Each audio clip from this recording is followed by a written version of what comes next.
welcome back to the People Chronicles. And I'm Annarose still, and next to me is still Lisa Martello McGowan. We are still here. We are still here.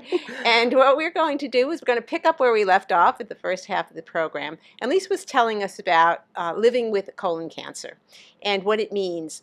And she started off by telling us what it doesn't do. And I'm just going to reiterate that. I'm taking her notes now. She said, it cannot cripple love, it cannot shatter hope, it cannot corrode faith, it cannot destroy peace or kill friendship or silence courage or conquer the spirit. Mm-hmm. Now tell me then, and those are beautiful words, and you wrote them because you are an English teacher, and you came well prepared with your notes, and I know that as you are my editor. Yes. So you're telling us what it isn't and what it can't do. Tell me what it does do for you. What does cancer do for you? Who is this new Lisa? Oh, okay. Well, I don't take my life for granted. So you're this grateful. If we look at it in positive words, when you say I don't take my life for granted, make me cry.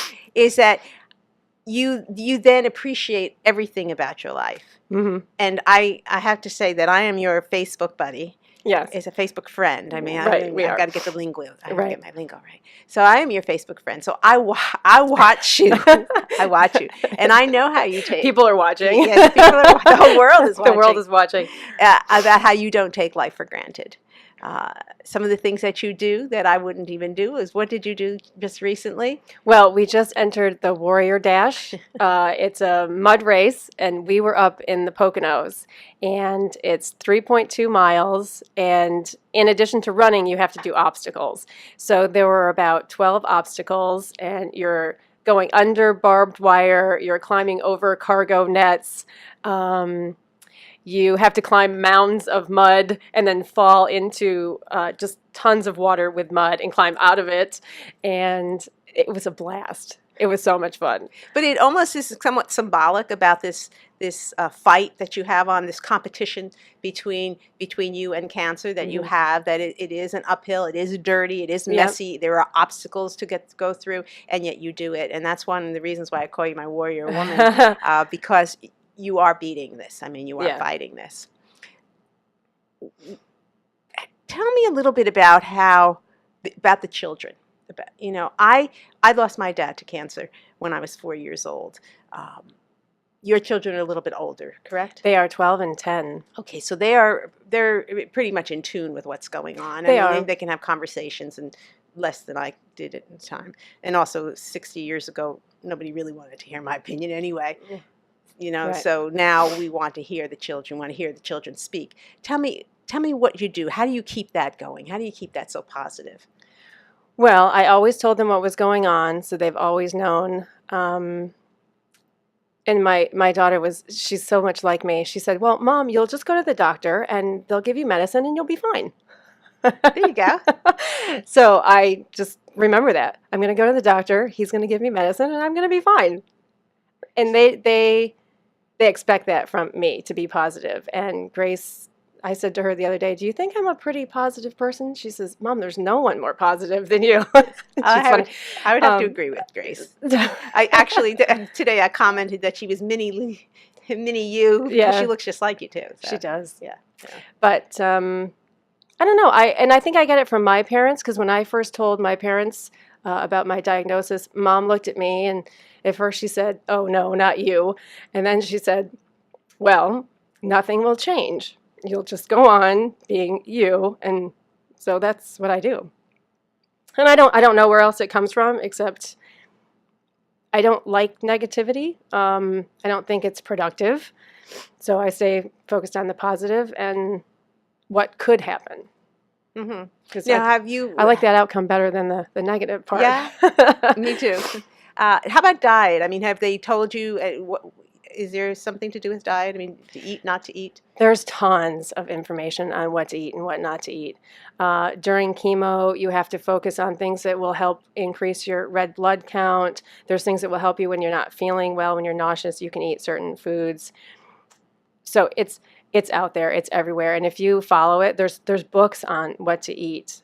Is there anything specific or anything that you could share with maybe someone who has colon cancer now that is listening that you specifically? Well, I would switch to organic, and you have to, anything high in iron. Okay. And ginger is a big anti-nausea fighter. So if they're nauseous, that's going to help. I used to put it in my tea. I used to put it just in hot water and heat it up. That helped tremendously.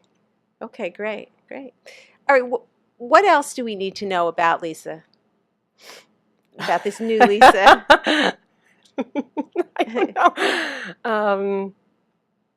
I don't know. Just where do you go from here?